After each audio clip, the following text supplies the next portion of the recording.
let's start by introducing our two ladies that we have here. We have Riley Damitz Lane, who graduated in 2020. She double majored in theology and political science. Her student job here in Christendom's advancement office inspired her to pursue a career in fundraising. Now she is a junior writer in donor communications at the Heritage Foundation. In this role, she stewards Heritage's donors, that's hard to say, Heritage's donors, by writing proposals, reports, letters, and more. Riley and her husband, Josh, who is also a Christendom alum, who also works at Heritage, live on Capitol Hill, where they actually are technically RAs for interns in DC that live right next to the Heritage Foundation. So if you're familiar with the Heritage Foundation internships, I don't know if you can speak to them at all. I don't know if you could answer questions at the end, but for students who intern with them over the summer and even during the school year, you can live right next to the Heritage Foundation building and in these student, do you guys call them dorms or rooms? Residents. Residents. We try to elevate it a little bit. Okay, yes. Residents, the residences. So they are kind of mentoring the DC interns that way, which is really neat. So maybe she'll talk more about that. All right, and then we have Bridget Handy, who graduated in 2017. She got her degree in political science before interning at the Heritage Foundation. She has served as a press assistant and speechwriter on Capitol Hill. She also served as a government relations specialist for a pro-life organization, and she recently worked as a reporter and news anchor in San Diego. She is also a candle maker and has been a lifeguard, landscaper, nanny, dog walker, house cleaner, and bartender, and possibly a nonprofit starter. So she's got a lot of experience to share with you all, and probably lots of advice. All right, and then we have Abigail on the screen, Reimel. Abigail Reimel, I think I got that right, Gripshover.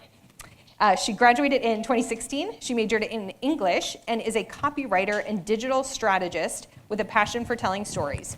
Through her business, Open Doors Media, she helps companies shape their online presence and refine their messaging so they can better pitch their services and build a strong team.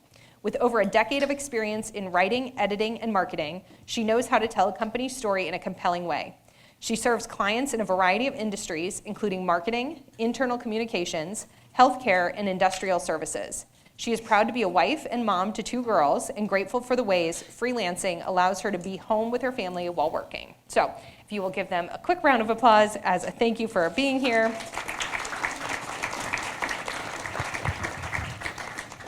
All right, so let me just get a drink.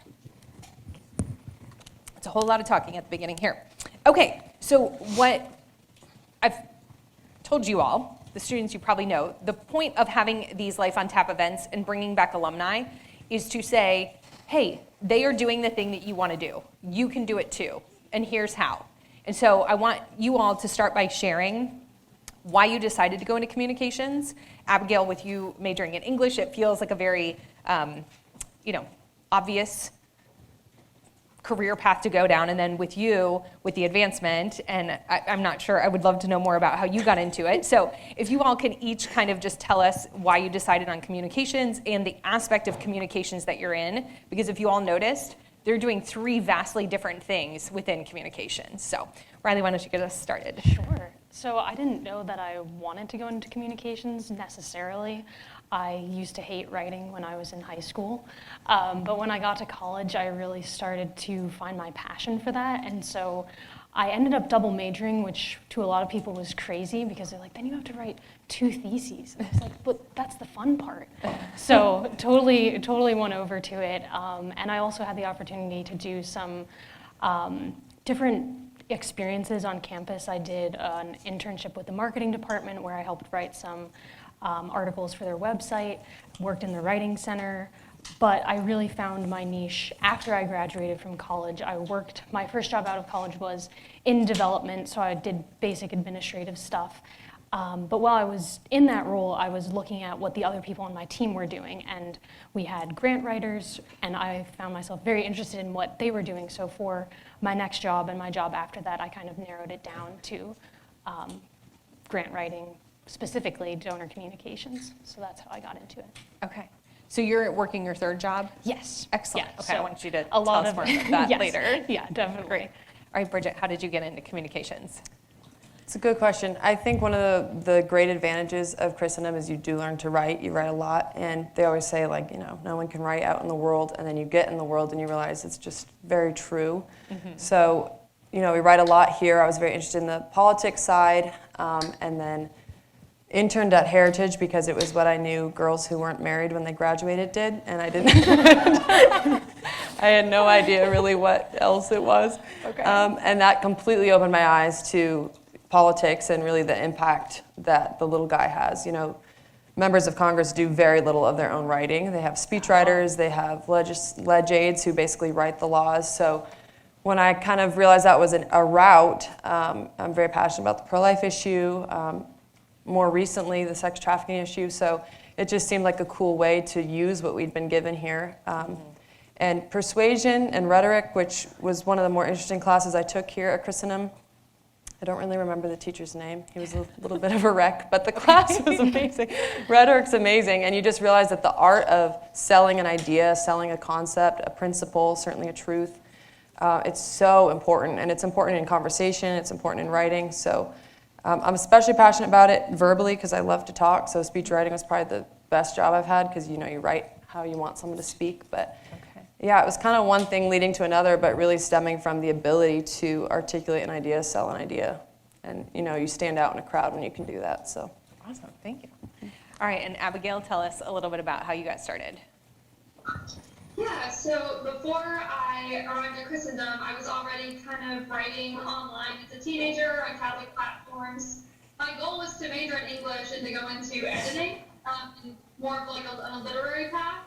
But then my internship at Christendom was in the marketing department. And it was one of those things where I realized it incorporated things I liked doing when I was promoting my own writing online. I just didn't really know it had a name. So it was kind of, I found through my internship at Christendom in the marketing department that there was a way to kind of marry a lot of my talents and interests in a way that was a little bit more lucrative than what I discovered was the jobs I was originally interested in were. And so after I left Christendom, I kind of had some part-time work that I was doing that was more in a publishing area. But then I started my own social media marketing business, which just almost immediately turned into a full-time job, helping a company that was about to expand from having a regional presence to a national presence. And it was a perfect match. They needed someone who was affordable to help them create an online presence, and I needed like a first really good client. So we kind of grew together. I grew in my skills with them as the company grew. And then the more I learned about marketing, the more I loved it. And it was really, you had to unlearn some of the ways, relearn a different way of writing academically and writing in a marketing way. It's very different ways to write people. But the more I learned about it, the more I continued to love it, especially as I still a lot of it at that point. And so when I kind of reached the end of where the job was going to take me that I was in, I started my own business, more specifically focusing on copywriting, which was kind of that wonderful niche of marketing, but still mostly writing, not really doing the social media side of things as much. So it was kind of the way the path wound back around to writing, but in more of a marketing vein than a creative vein. Sure. And so is your Open Doors Media, your business, full-time job? It is, I don't know what I'm trying to say.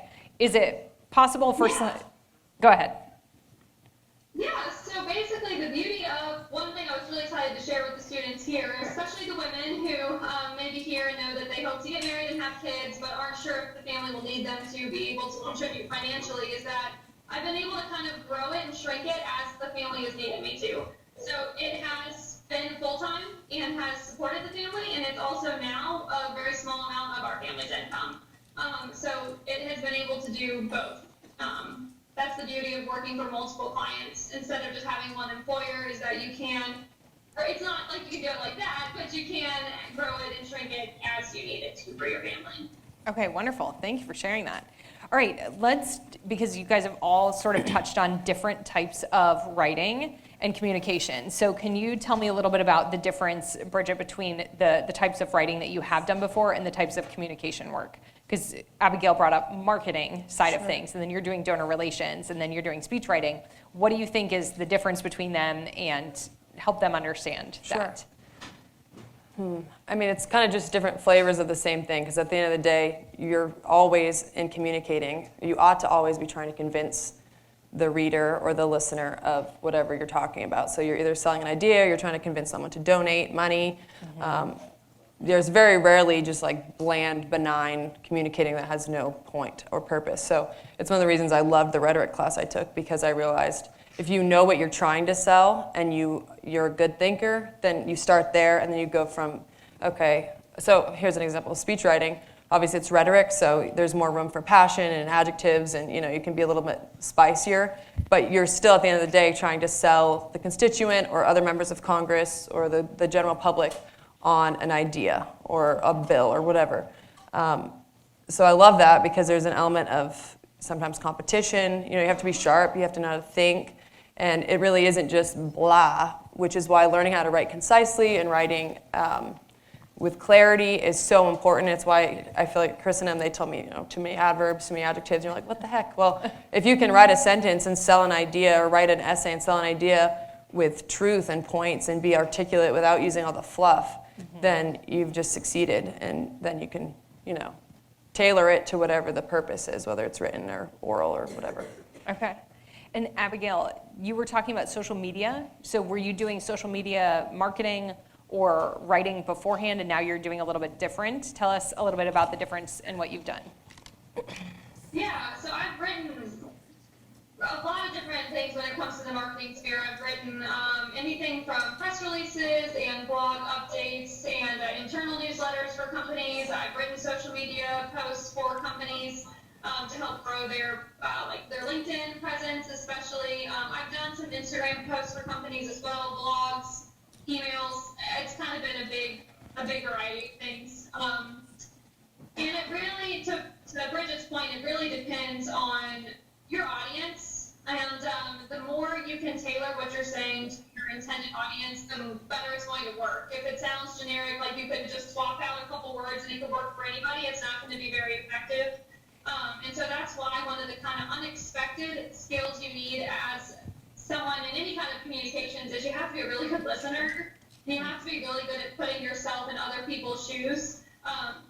You're not going to be every single target audience that you're trying to write for, but you have to be able to really get yourself in their mindset so you know how to actually reach them in a way that doesn't feel canned, in a way that feels authentic. Okay, awesome. So Riley, tell us about, you said you're on your third job now. Yes. And so what has been different about each one of those? And give us a little more detail on them. Yeah. So when I first graduated, I graduated in 2020, so there weren't really a lot of jobs that got back to me. Yeah. But I did I was just a development associate, so it was very similar to what I did in my advancement internship at Christendom. So you're just working with basic batching checks, communicating with donors, making sure all the trains are running smoothly. But I did want to do something that was more tailored to my specific interests. And so I worked for Susan B. Anthony Pro-Life America. I came onto their team as a development writer. So that was my first writing specific role, which was kind of drinking from a fire hose in a lot of ways. It's a very busy, very fast-paced environment. And it was coming up on an election year, and they needed to raise, hundreds of millions of dollars, hopefully. I think it was less than that. But we were trying to raise as much as possible in the shortest amount of time possible. So I really learned on the ground how to write, like we were saying, specifically for this audience of the people who are interested in this specific issue, in the political aspect of this specific issue, and who are interested in giving now. So that's the case that you have to build kind of as the trains are running and you're getting everything in order. So that was a really great experience, because that's really what taught me how to write for donors. I also did a lot of project management there because it was a smaller shop. I was managing my own projects, so communicating across the organization with all the other people that I needed to get information from and get information to. And when I came to Heritage, it's a much bigger team, so we have project managers and writers kind of separated, so now I get to write all the time. So there's less of that. So that's kind of what I would say advice-wise for graduating students is they say you won't love your first job out of college. Sometimes you will, sometimes you won't. But while you're there, make sure that you're looking at what can I learn from what I'm doing right now that will help me make the next best step? Because if you have your eyes open and you're watching what the other people on your team are doing, you can say, oh, I'm really interested in what this person does. And usually they're willing to share what they're doing. So I was able to get on calls with the grant manager at my first job and say, how do you do this? How does this work? And so you can kind of keep learning so that as you make career moves, you're going in a certain direction and not just, looking for more money or more time off or. Right. All those very attractive things. Yes. Okay. So Abigail, can you tell us what it is like day to day in your work? So it sounds like you're taking on fewer projects right now, but what does your day to day, your kind of average day to day look like? Yeah, so my day-to-day has evolved as my business has evolved. I'm a little over 2 years into running the business, and over those 2 years, the day-to-day has been very different. So when I first started out, I worked from home completely. I work from home now, but then there was a stint in the middle there, which I can talk about more when we talk about networking, where I worked at a co-working space. When I worked at the co-working space, I basically got up and went in there as if it was a full-time job, and that was just where my office was. I was there kind of around traditional hours and came home at a normal time and did work while I was there. But since most of this year, I've worked from home again. We have a home office. My husband also works from home, and so we share it. So now, because I have so few projects, I spend most of my day being mom. I have 2 kids, one of them being a 4-month-old, so that is a full-time job on its own. Sure. So right now, I kind of get a couple hours in the day. When my husband's on lunch, I run and I do an hour in the office of kind of checking emails and getting out the things that are most important. And then I work at night for an hour or two once the kids are in bed. I try to work in batches, so that's a big thing that kind of makes it possible to flow around life, because the projects I have right now are not day-to-day management. I specifically don't take project management jobs currently. So I can schedule a batch of LinkedIn posts for a company in like a couple days, and then it's like good for a month. And so then I can work on the blog the next night and get that up for somebody else. So it's kind of piecemeal right now because I do have a light load. Mm-hmm. When I had a bigger load of client work, to be honest, a big part of what also compelled me to come into my own business was chronic health issues that prevented me from being able. I needed more sick days than a normal company gives you. For a lot of months where working looked like I was in the corner on the couch with my laptop, and I was just like working and kind of just existing all day. Mm-hmm. That's not glamorous sounding, but that's an important part of why being freelance is helpful, because you just don't know what life is going to hit you with, but you still need the money to come in. So it was really helpful that I could, just from my computer, even when I didn't feel well, be able to bring in a good amount of money to help the family out when I wasn't really able to help the family in any other way. Mm-hmm. So it's just all on the computer. It involves a lot of scanning LinkedIn, because a lot of what I do involves companies and their LinkedIn presences. So I follow people on LinkedIn that help me stay up to date on marketing trends and kind of SEO trends and how things are changing in the space. It's keeping a general eye on the news, subscribing to newsletters also that kind of keep you updated on the highlights. A big part of being even in marketing, you have to really make sure that you have a basic idea of what's going on in the world. You do not want to put out something that's tone deaf or right at a bad time, something just happened in the world. You don't have to acknowledge every single little holiday, but you do have to be aware of the major events going on. So I check that. It's checking emails. It's keeping an eye out on the performance of posts and pages that I'm managing on LinkedIn, checking those analytics. Then it's kind of doing research. I do a lot of planning in advance. So that's kind of one of the second places I go after I check emails and some news is my content calendars for the clients I'm managing to see kind of who has the hottest items that really need to be scheduled right away, what are the top priorities there. Keyword research, building out blog outlines is kind of the thing that happens next. And then I just go into the actual meat of the work of writing the posts that I make an outline for, writing the blogs I have an outline for. And then for the big ones, I'll sleep on it, come back the next day, and one of the first things I'll do is read it again before I send it off, or publish it if I just manage the page myself. So okay. It's not as neat as it would be if you had like a traditional job, because it does follow around your life a little bit more. Sure.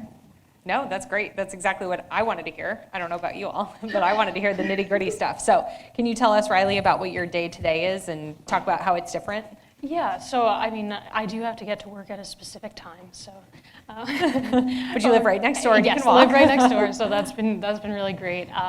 But yeah, it is still similar, because the thing that I do like about communications is that it is very project oriented. There isn't a lot of busy work in between. So I'll usually come in and go through emails, check the news. Because I work for a political organization, it's important to stay on top of not only world events or political events, but also what we're saying about it. So that's the main thing that I'll do to make sure that my writing syncs with what the organization is saying, because we have different audiences for our organization. We have our marketing audiences, we have our donor audiences, we have our audiences on Capitol Hill or Americans that we're trying to educate. And so to take in all of that messaging that we have around the building and then be able to tailor it for donors. So to do that, then I'll meet with different experts from around our building. What I really enjoy about my job right now is that I work on a team of 4 writers. So we'll be in the office bouncing ideas off of each other. We'll say, hey, did you see this? We'll check in about different things. You have someone to proof your work so that you can make sure that it's the best possible that it can be. So I would say, yeah, throughout the day, it's a lot of collaboration, a lot of reading, a lot of listening, and then, of course, writing, which is the best part. Okay. Tell us what you write. Are you writing emails? Are you writing little blurbs? Are you writing social media? Yeah, so the bulk of my work is writing proposals to donors. So I work in major gifts. So these are donors who are giving $10,000 or more. So these are people who are usually very smart, very politically oriented. They know a lot of what's going on, and they're looking to make big impact in the fight for our country's freedom. So I'll be talking, so we have different policy priorities like border security, election integrity, life and family. So I'll talk to our experts from around the building to craft these cases. So it's usually, I would say, think of it as writing like a 5-paragraph essay in a way, because it's usually 3 to 7 pages long.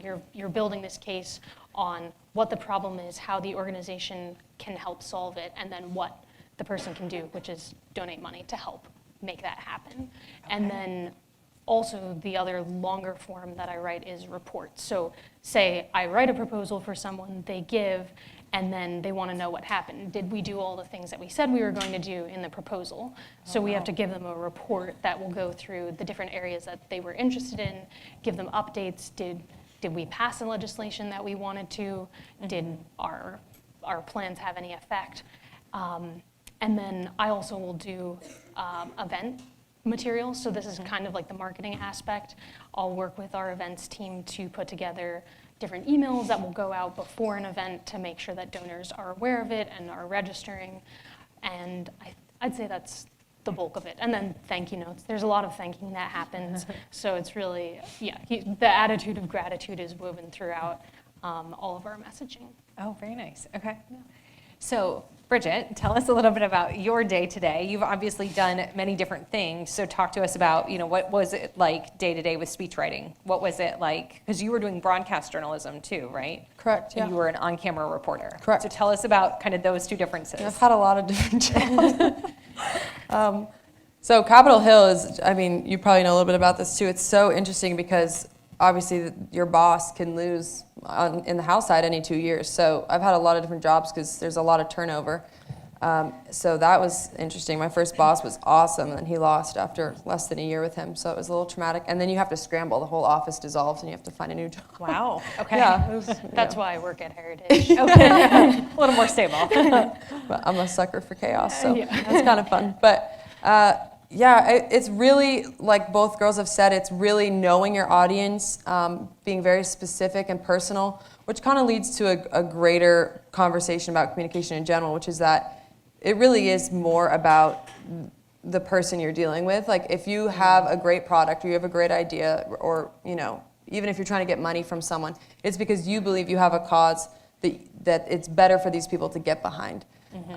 And so with communicating that, my first job on the Hill was as a staff assistant. 90% of my job was listening to constituents most of whom were mentally unstable, talk about their problems. And you have to listen to them, and then you sort their call, like we compute their call, and you sort it based on what their concern was. And then they were getting letters from our ledge team who were writing specific letters to the issues that they raised. And very rarely did it solve the problems they had called about. But Sure. it was usually like their neighbor's bees had crossed into their yard or something, whatever. It's like, Wow. yeah, you do a lot of just like, sorry, Waldo, like whatever, hope it gets better.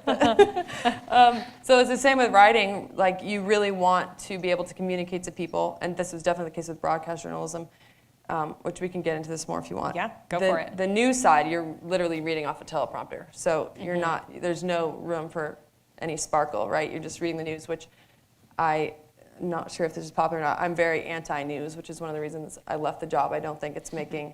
Well, let me correct that. I'm very anti-24-hour news cycle. I think it's just creating chaos and fear, and it's one of the reasons that we're so jaded as a people because, the first time there was a school shooting, it was unthinkable, and now because of the 24-hour news cycle, it's just, it's another Tuesday, and then it's gone until the next traumatic thing happens. So, and maybe we can get into this later.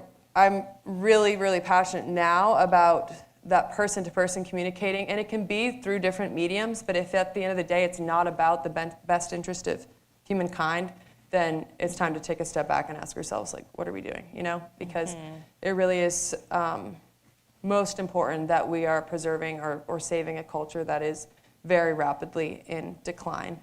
And I was thinking this on the drive over. This is not the question you asked. That's okay. Keep going. Keep going. That's great. We need to, as a Catholic conservative people, be the force in unifying other Americans who want to save our country, who want to save our culture, who want to protect the family, and fight for those principles that this country was founded on. And we need to be doing that at the ground level, grassroots, with each other, because there will be a day, I am most convinced of it, that we don't have TV, we don't even have podcasts, we don't have YouTube. Like, we're going to be censored across the board, and we want to be doing a good enough job now, communicating with our neighbors, communicating with our friends and our family at the grassroots level. And it can be written, obviously, but really more so person to person, so that when that day comes, we're not scrambling and we're not getting stamped out by the other side, because we have the numbers. And one of the greatest issues I am perceiving right now among conservative Christian Americans is a lack of cohesive communicating. There's a million different organizations, a million different news companies, and we're all, fighting a giant that if we got on the same page as best we could, we'd probably be having a lot more impact. Okay, yeah. That was not what you asked. That's A-okay. That's where I want this to go. I want you to share these types of things. So, okay. So moving on from day-to-day work, tell me about a time you struggled in your job. Any job that you've had, because both of you have had multiple of them. So if you can think of one, Riley. I would say when I first started in my specifically writing role, like at this point I worked at my first job out of college for a year, so I'm still relatively new to the workforce. This was also my first job that was totally in person, because I started my first job remotely, and then even when I left after a year, I was still only coming into the office about 3 days a week, and when I was there, I wouldn't talk to anybody. So it was definitely, I was very excited to be working in person with people, especially people with shared values. So that was a good part, but getting to learn on the go was very difficult at first, I would say, because, like I said, we're doing, like, this is integral, like, none of what we were doing would happen if we didn't have the funds to do it. And so, especially with writing these proposals, like, we need this to go, and, like, we need to get this in. So I remember, I think this was a couple months after I first started, then my mentor/supervisor was away for something, and I had to submit my first proposal. So this is like a portal, like a college application, except that I'm asking for, $50,000. And these, I had been told they'll look for everything, like any typos, any missing pieces. So that was a lot of pressure to do all of that. So I stayed late to get it in. So it ended up working out okay.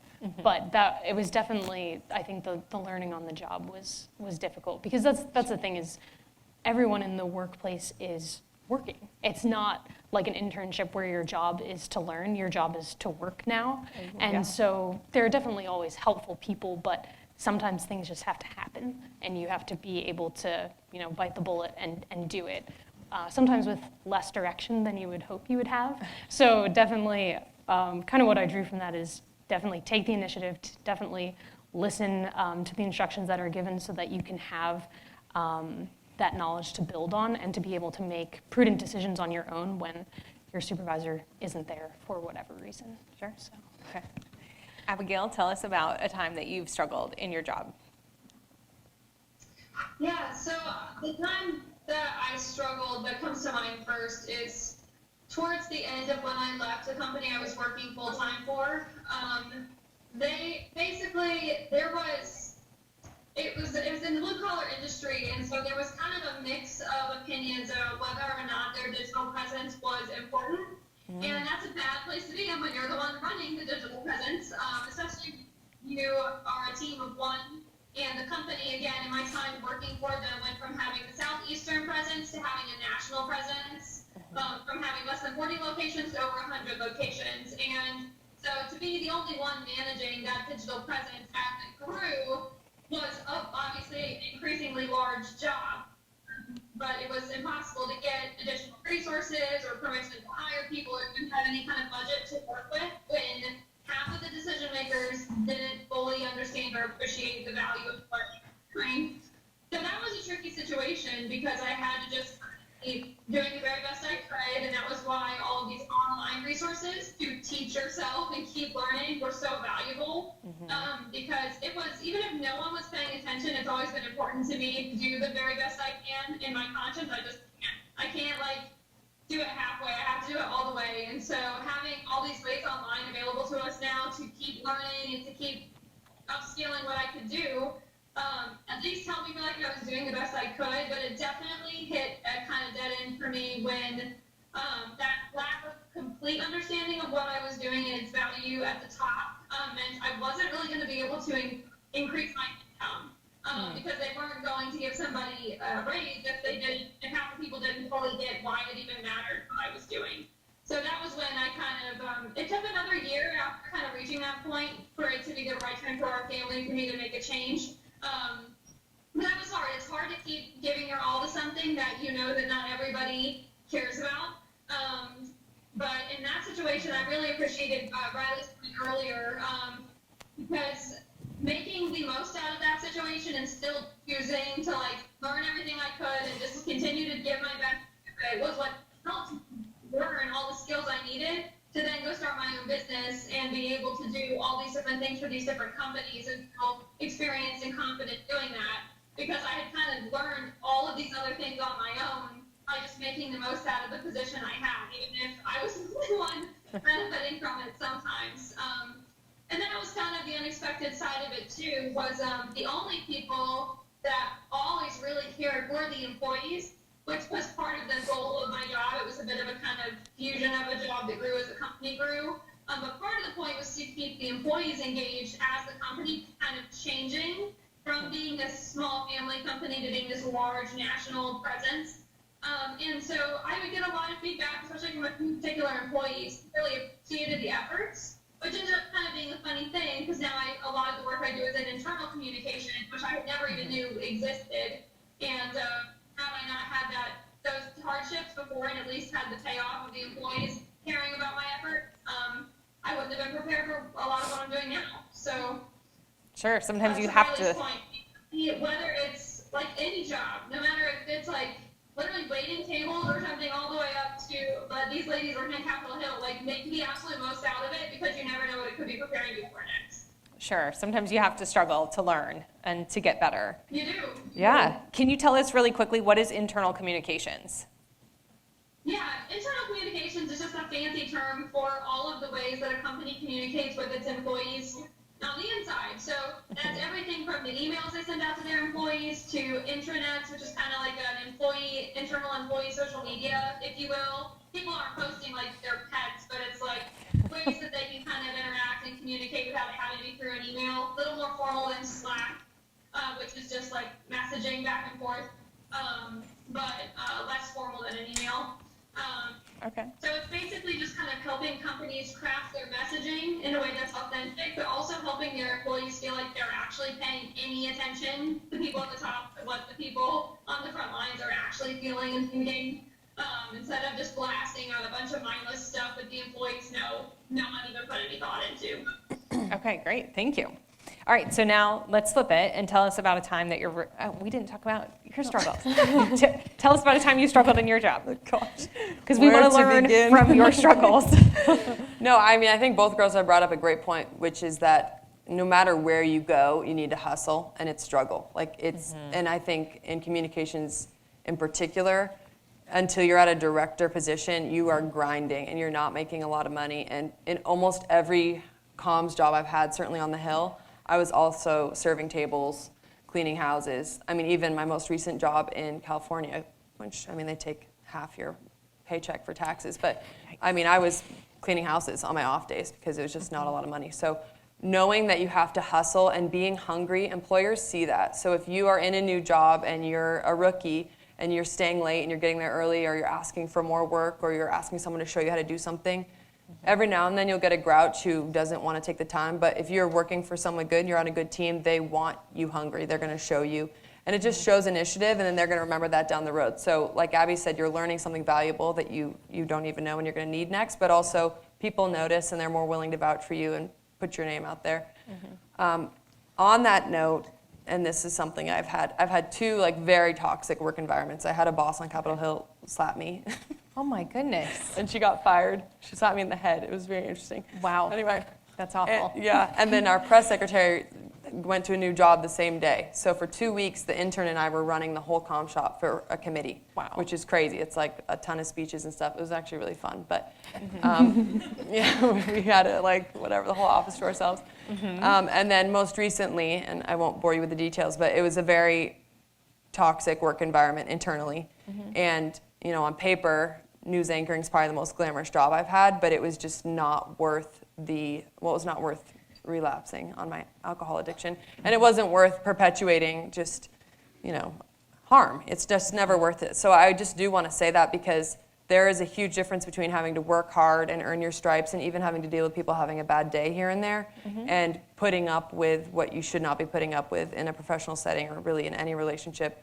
I just don't believe it's God's will. So if you're in a situation like that and you're like, oh, this is the only way to get to where I want to be someday, that is a lie of the devil that you need to rebuke, and just trust God is going to provide. Because, I mean, right now I'm in between jobs, and I know that wherever I go next, God is going to open that door. And in any art, and this is the beauty of a liberal arts education, it's so much deeper than just your education and your career. I really believe art and creativity and the gifts that kind of come from the soul that are definitely cultivated here and informed by truth, they are their mission, and it's something that God gives to each of us. So you just have to trust that if you're meant to be in this field, certainly in a world that is this crazy, and we believe we were willed for this time, that God is going to open the doors professionally if it's not going well. Thank you. I appreciate that. All right. Can you tell us about a time that you're proud of the work that you've done? What lights you up about it? I know you've said you love the writing part. So can you tell us a specific instance, an accomplishment, or just a general time? Yeah, so I think the kind of fun thing about development writing is that you get to see if people like your writing, because they will give. So it is, I mean, it's always a team effort. We have major gift officers who will go out and actually speak to the donors and present the proposals to them. But I had the privilege when I was at Susan B. Anthony Pro-Life America of writing a proposal that brought in a 7-figure gift. So this was a multi-million-dollar gift, which was really great to see, because I did really believe in the cause. Like, we were trying to elect pro-life officials who would be able to fight for life, especially as Roe was being overturned. So that was very powerful to me personally, and to know that there were other people who cared that much about the issue and who were a lot richer than I was, also cared about that. Sure. That's what I really love about donor communication specifically, because I've had people say to me, oh, you're just trying to get people's money. No, we're connecting people, passionate people, to a mission that they care about. And that's why I think, to your point, like, it's important to do something that you know that God is working through you. You're doing something with purpose. And every nonprofit that you know of needs donor communications in some form or another. Every nonprofit that you can think of, whether it's a college, an organization, even grade schools, they need people to connect donors who care about what they're doing to the mission. So to be able to be kind of the conduit for that, to communicate clearly and precisely what it is that you're doing and how this donor could make a difference is definitely the thing that I most enjoy and am most proud of. Excellent, thanks. Bridget, tell us about a time you're really proud of, the work you've done or an accomplishment you had. Sure. It's usually so much simpler than you think. I mean, that's amazing. I'd love to have 7 figures, but yeah, it's really when you can communicate well to a person, meet them where they're at, and then sort of like get them on board for something important. Most recently, it's like the most present right now in my mind, coming to mind, was at OAN, and we had to do the news, like I was an anchor, but also we could do our own interviews and kind of pick the topics we cared about. And I had seen the ad for Sound of Freedom like months ago and I didn't even know if it had come out yet or not.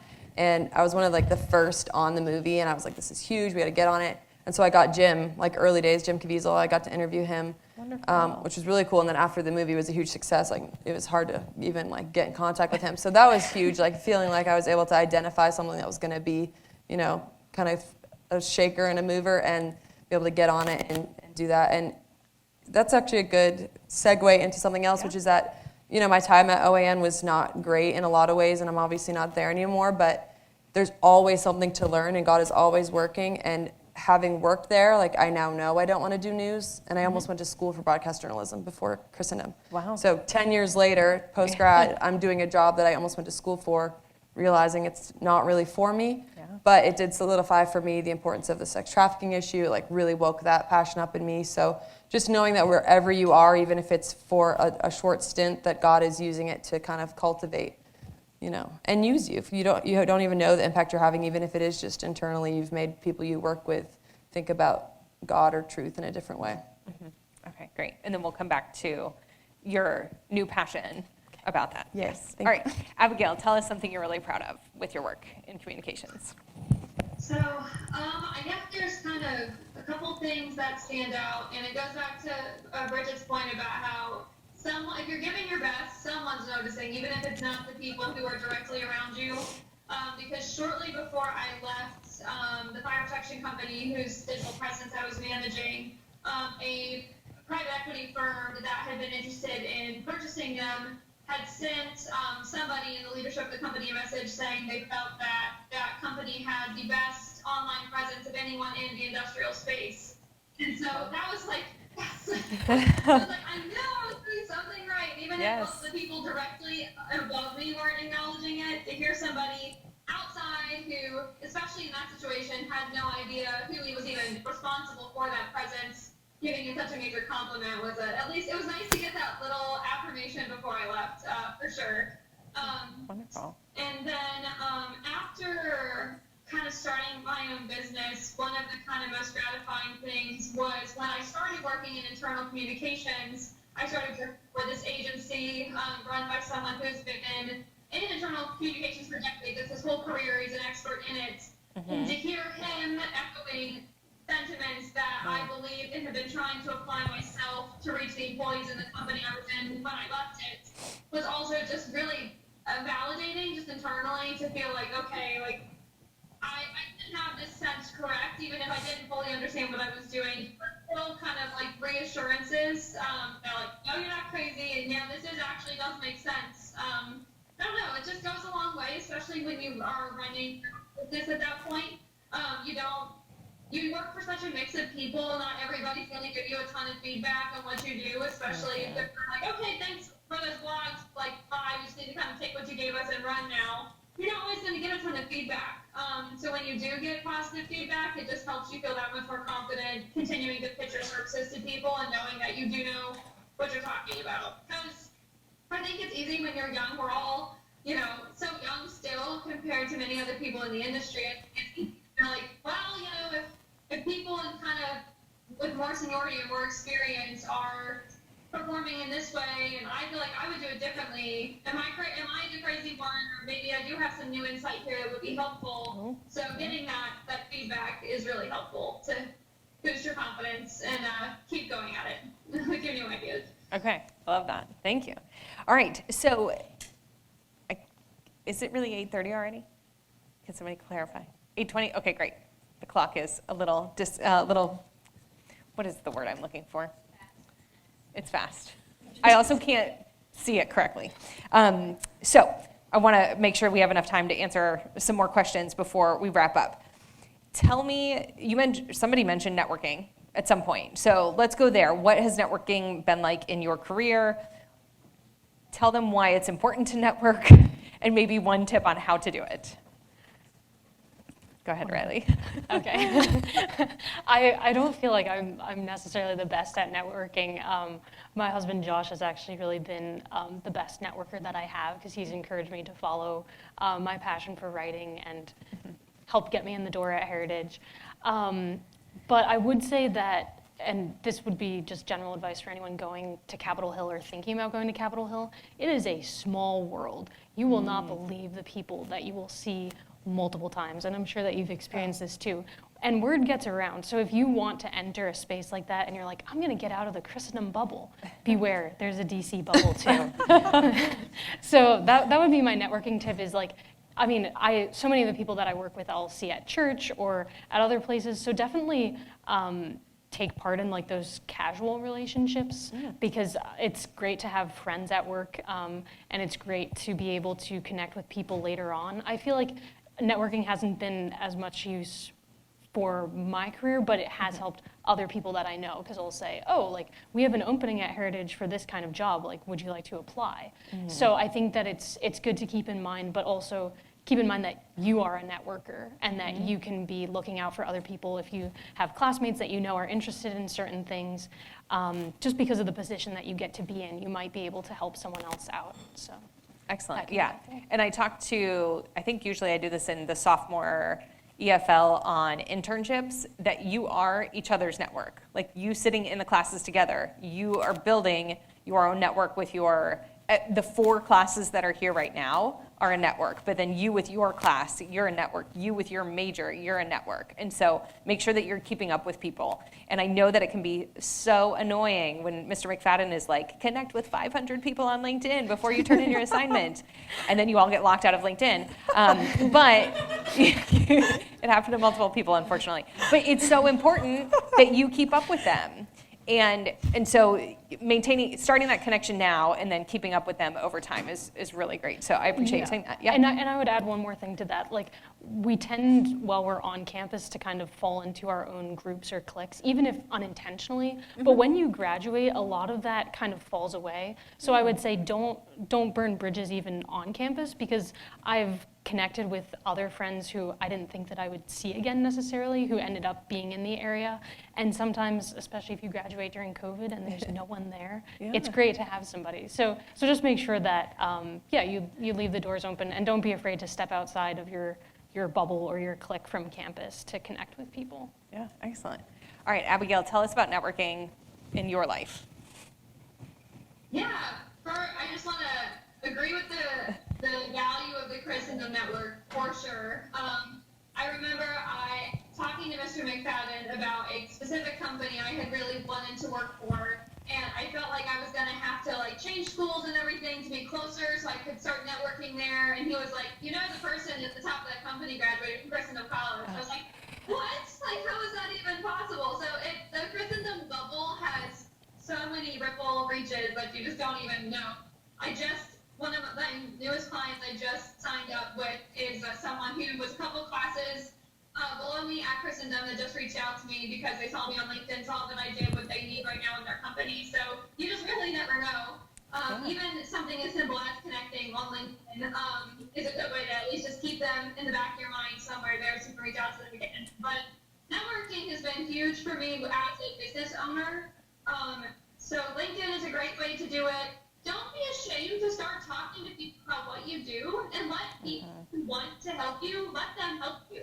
Like, my dad is my parents are my biggest fans. My dad will tell anybody and everybody about what his kids do. And at first I was like a little embarrassed about that. Like, well, I don't know, I feel like I need to make my own way. But that's, once you get more and more into business, you find that pretty much everyone at some point or other has had a job because somebody they knew had it in, opened a door for them. Once you're in, you prove yourself. They don't continue protecting you. You make your own way once you're in that position. But take the opening. I mean, if you kind of hold on to this false idea you have to make your own way, you're going to miss out on so many really valuable opportunities, which in today's economy you really can't afford to miss out on. Just be very practical about it.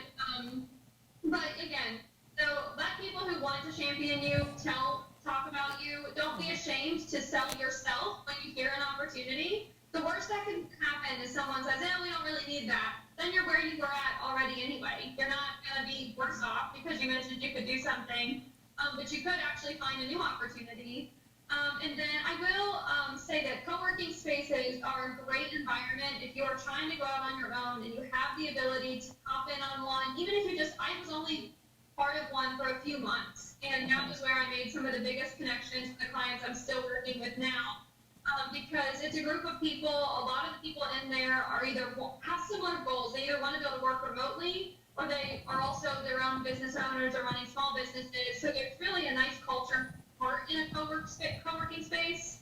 And there's kind of the idea that the co-working space is almost like a little bit of a one-stop shop. Like you could probably walk around and find somebody doing anything you need for your company within that space, especially if it's kind of creative or marketing type things like graphic design, copywriting, things like that. So that was really a wonderful resource for me when I was able to go in there and find some people. And if I was ever in a situation where I really needed to supercharge and build my business back up again, I'd probably just go right back in for a few months, make some connections. And just don't be afraid. Don't be afraid to talk to people. It's so easy to get in our own way and to doubt ourselves when you go out on your own, especially, or you encounter other people that seem like they're doing way more than you are. You never know what people need, so. Yeah, all right. So Bridget, tell us about your networking experiences and how that's leading you to possibly pursue something different. Sure. Yeah, I love this question. I never would have admitted this as I was leaving Christendom, I just wouldn't have thought it possible, but the best network I've had in every job and just this climb has been Christendom. Wow. A kind of cool story, when I got my first job out of Heritage, I was horrible at it. It was like refunding speakers at this law org, and I couldn't do the math right, and anyway, they were all mad at me, and so I lasted like 4 months, and I went in one day and quit, and they kind of fired me the same day. It was the weirdest breakup ever. I was like, okay. And but like leading up to that, I had done research on Republican pro-life members of Congress from New England, because I'm originally from Maine, and I reached out to this member, Bruce Paulquin, and just said, I'd love to intern for you or be a staff assistant, whatever you need. The day I'm packing up my office at this little law company, I get an email from his chief of staff asking me to come in and interview. And I'm like, yes, they saw my email, all this stuff. Go in. I had 2 weeks severance from the law company. It's a 2-week interview process, basically. I start work for this company for Bruce Paulquin, got hired 2 weeks after leaving the other place. So all this to say, God provides financially. Yeah. And I'm a staff assistant going through the info email. Like months later, I find the email I had written that no one had ever opened. Really? And come to find out, it was another Christendom alum, Cyrus Arts, who's the chief of staff on the Hill, who had physically put my resume on his friend's desk in Bruce's office. People work, and networking really does work. And networking, like when I first heard that word, it just seemed so utilitarian and disingenuous and like icky. And so I didn't like it, but it really is communicating. It's conversing. It's sharing ideas. Like Abby said, you never know what people are also passionate about or need. And so it's just being, open and vulnerable in that way, because it is risky. And I've had so many doors, metaphorically or physically, close in my face. And you have to be willing to risk that. But like Abby said, the answer is no anyway, unless you shoot your shot. Yeah. And the doors that have opened because I put myself out there have been incredible. Another little story on that. Yeah. When my boss Bruce lost his election, one of the ledge aides who was above me, she said, Bridget, you should blind email like a ton of chiefs of staff. So they're like the bosses for members of Congress. And I said, really? And she said, send them your resume and tell them you're sending your resume like you told them you would. And I was like, oh, that's kind of lying. So I sat there at my desk. I looked up like 10 members who were conservative. And I emailed their chiefs, because we have the contact lists. And I sat there and out loud said, I'm telling you I'm going to send this. I'm going to send this. And then I sent the resume. So it was a little sneaky. Anyway, I hear back from one of the chiefs. We get coffee. I totally forget why he's meeting with me, that I had sent that email. And he's like, where did I meet you? And I was like, oh, shoot. So I had to admit to him. Anyway, to this day, he's a mentor. Wow. After COVID and there was some health stuff with my mom, I needed a job. I needed to get back to DC. I reached out to him. He literally created a job in his office for me to work for him for 6 months. Tell us about, you mentioned to me that you might be starting something. Do you want to talk about that, or do you want to? No, I'd love to. Tell us about how that has kind of come about. Sure. So this actually kind of leads into what you just asked me. So I'm in the process of starting a nonprofit organization that will do digital online educating on child sex trafficking in the U.S. And I'm very passionate about this, and it's something that most people know little to nothing about. I think most Americans have zero idea about the gravity and the reality of child sex trafficking in this country. The U.S. is the largest consumer of child sex content in the world. It is a $150 billion a year industry in this country alone. 300,000 American children go missing every year. So this is like a huge issue. Obviously, there are major causes of that. Most people don't wake up pedophiles. So part of what we would do is talk about pornography and the disease that it is really and the problems it's caused. But nonprofits are, and you can speak to this with Heritage, people hear nonprofit, they think they don't make any money. You get all your money through fundraising, which is why being able to write a good letter and get money is so important. But they allow you to sell an idea in a way, like if you have a company, you have to kind of have a product. So yeah, I'd love to talk to anyone after about that. And really networking too, to go back to your last question, just being willing to like come up to people after something like this and pick their brain. Most people who have gotten somewhere because someone has helped them are more than willing to, connect you with someone, or, like if you want to intern on the Hill, there are people I can connect you with. So just knowing that there are people who care about you succeeding, especially here, like Christendom is small knit and cozy, and I really think we need what you have after you leave this school out in the world more than ever, particularly with communicating and evangelizing. That was okay. Yeah, Anyway, that's great. Tangent, but Excellent. yeah. So basically, she's saying in maybe a couple months to a year or 2 years, I'll be she'll be hiring. Yes, I'll need interns. She'll need all of you to help. So. And I'll need you to write me some letters. Yes, absolutely. See, this is how networking works. And Abigail's going to do something with a website, I'm sure. Perfect. So let's kind of end, because it is a little after 8:30 now. Tell us one last, tip that you have for them about working in communications, something you wish you had known, something you think they should know if they want to go into communications. Let's start with you, Riley.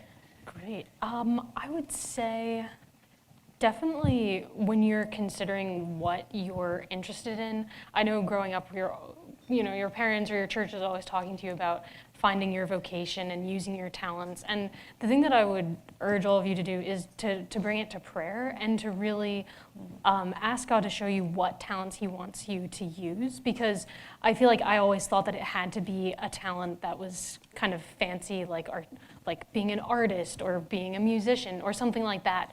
Whereas a lot of us have really great talents that can be used kind of in the everyday. So I love to organize things. And I didn't think, I want to go into a job where I can organize things all day, because that sounds really boring. Yeah. But that's a talent. Like, it's actually can be very difficult to find organized writers or people who are organized, period. So definitely when you're considering what you want to do after college, bring it to prayer and ask God to show you what those talents are that you have to share, even if they're not the most glamorous ones. You can find very fulfilling jobs in doing those things that you are good at, and then to be able to tailor that specifically to where you need to be in the world, whether it's advocating for an issue that you believe in or supporting your family, or both of those things at once. I love that tidbit.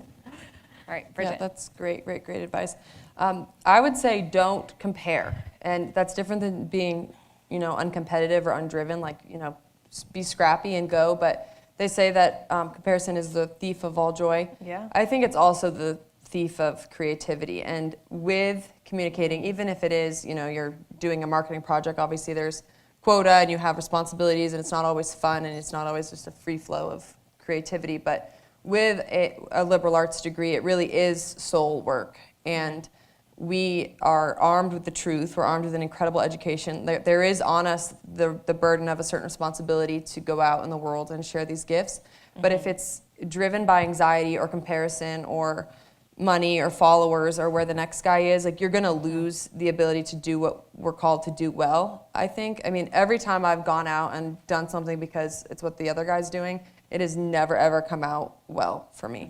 So just staying true to your call, which is where prayer is so important, so you can really hear and discern where you're meant to be, and trusting your gut. I've heard that prayer is you talking to God. Intuition is God talking to you. So if you're in a place and it's just not working and you're consistently miserable, like, it's just not it. And you gotta, even if there is a break in between the next job that'll look good on your resume and the one you have to leave, like, that's okay. Like, you just have to trust God is going to provide and stay true to your mission, your call, who he made you to be.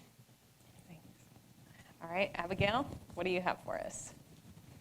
I'm gonna make, I have like 3 points, so I'll make them really quick. Okay. The first one is just to echo what you both have already said, which is let God guide your career and really pray and wait on him before you do anything major. I wanted to leave, I wanted to make a big change with the company I was working for full time, and I had to wait a year past the point I thought I was done before it was the right time.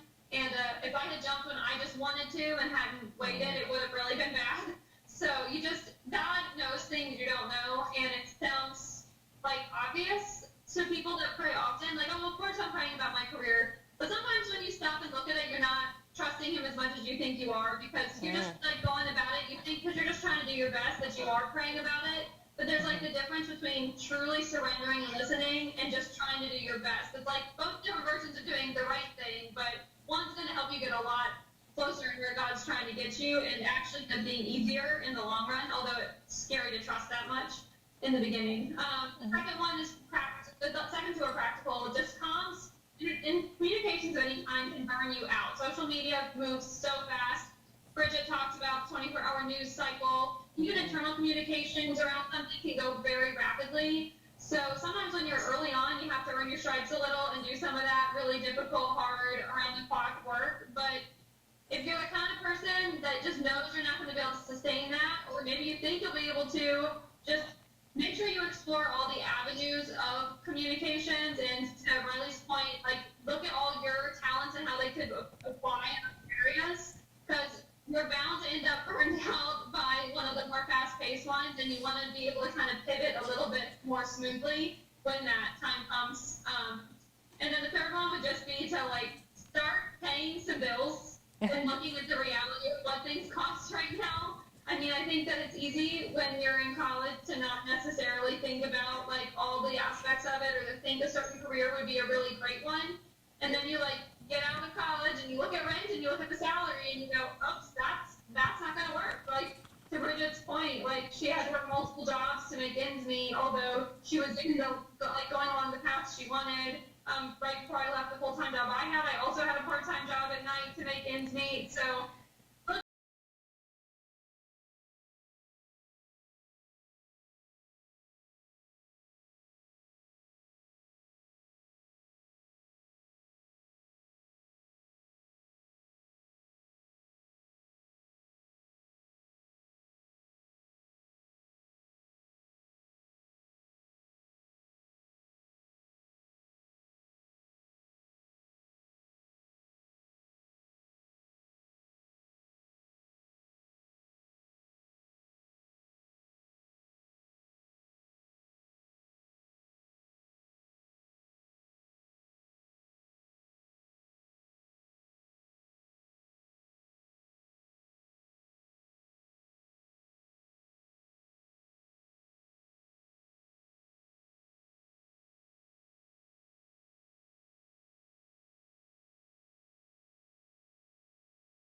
project managers are pretty much employed at most companies.